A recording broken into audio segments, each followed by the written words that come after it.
ಪ್ರಭಾವ, ಮಹಿಮೆ, ಪವಾಡ ಹಾಗೂ ಶಕ್ತಿಗಳಿಂದಲೇ ಖ್ಯಾತಿಯಾಗಿ ಭಕ್ತರನ್ನ ಮನಸೂರೆಗೊಂಡ ಕ್ಷೇತ್ರ ಕಂಬಳಿಪುರದ ಕಾಟೆರಮ್ಮನ ಶಕ್ತಿಪೀಠ. ಈ ಕ್ಷೇತ್ರಕ್ಕೆ ಬಂದು ಬಗೆಹರಿಯದ ಸಮಸ್ಯೆಗಳಿಲ್ಲ, ವಾಸಿಯಾಗದ ಕಾಯಿಲೆಗಳಿಲ್ಲ.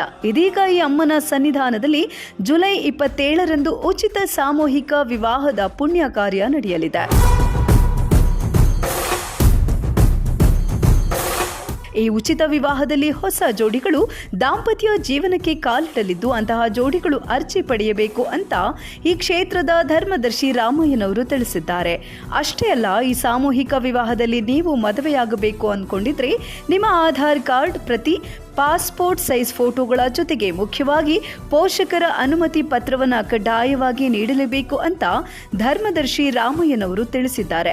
ಆದ್ದರಿಂದ ಈ ಉಚಿತ ಸಾಮೂಹಿಕ ವಿವಾಹದಲ್ಲಿ ಪಾಲ್ಗೊಳ್ಳಲು ಇಚ್ಛಿಸುವ ಜೋಡಿಗಳು ಕೂಡಲೇ ಅರ್ಜಿಗಳನ್ನು ಪಡೆದು ಸೂಕ್ತ ದಾಖಲೆಗಳನ್ನು ಲಗತ್ತಿಸಿ ನೀಡಬೇಕು ಅಂತ ರಾಮಯ್ಯನವರು ಮಾಧ್ಯಮ ಪ್ರಕಟಣೆಯಲ್ಲಿ ತಿಳಿಸಿದ್ದಾರೆ.